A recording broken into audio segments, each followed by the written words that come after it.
All'apparire della coscienza, l'uomo esce dall'oblio dell'esistenza a una ragione che illumina la sua fragilità e il divenire del mondo.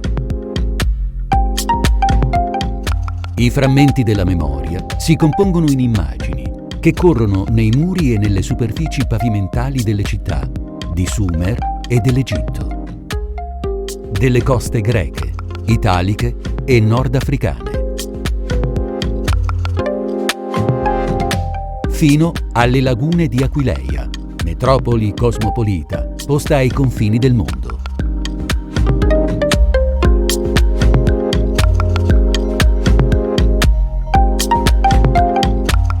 Questa terra, dalla fortuna benevola, da sempre unisce Oriente e Occidente. E per 1000 anni ancora sarà la fonte della ricchezza e dello splendore di Venezia.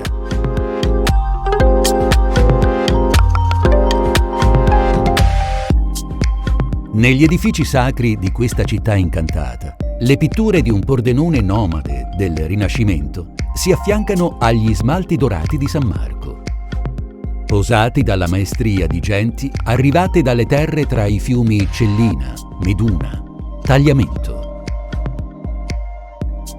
Artigiani abili nell'uso delle pietre policrome delle loro rive.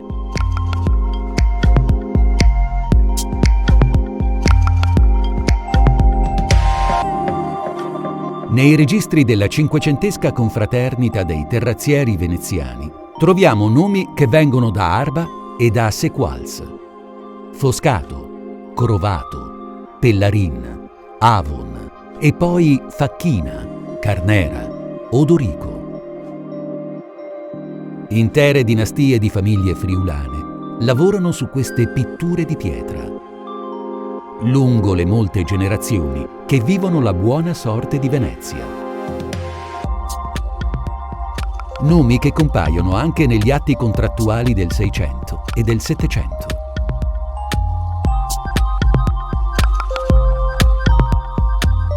Alla caduta della Serenissima, il loro talento trova maggiore fortuna nelle città dell'Europa e dell'America.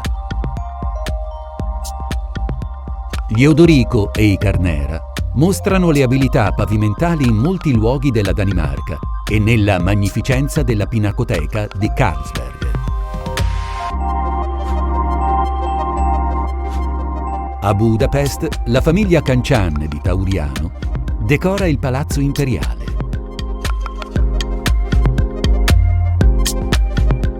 Un mosaicista di Sequals, Gian Domenico Facchina, raggiunge Parigi. La Ville Lumière è il centro del mondo, sfavillante nell'orgoglio della Belle Époque. Il santuario laico di questa elite cosmopolita è l'Opéra, che risplende dei suoi mosaici stesi con la nuova tecnica del rovescio su carta e resi lisci come l'intonaco a stucco.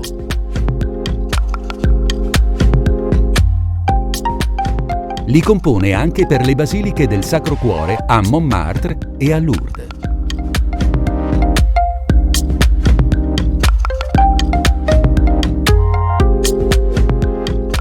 Affascinati dal sogno americano, i friulani danno forma ai preziosi pavimenti della Biblioteca del Congresso, il tempio sacro della più grande democrazia del mondo.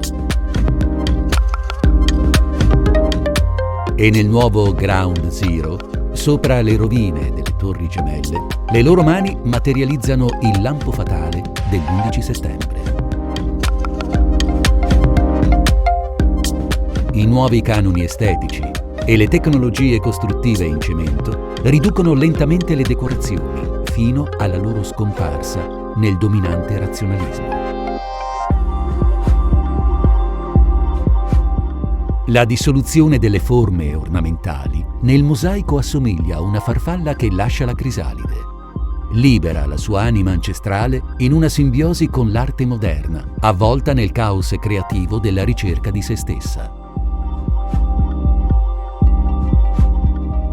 Questo antico mestiere, come i tratti ereditari, passa di padre in figlio fino al 1922, quando i sindaci del luogo e la gratitudine dei mosaicisti d'America rendono possibile la scuola musiva di Spilimbergo.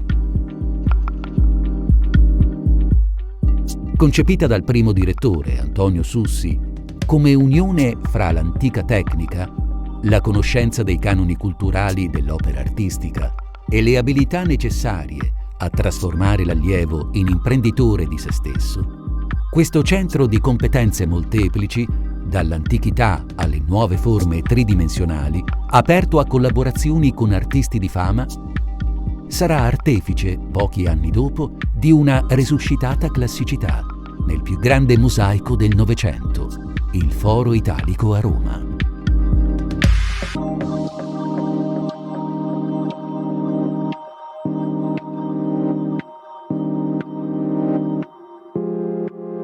Alla materialità dei marmi e degli smalti tagliati, la scuola affianca design, teoria del colore, fotografia, computer grafica, in un'esperienza creativa che attrae giovani dai paesi più lontani.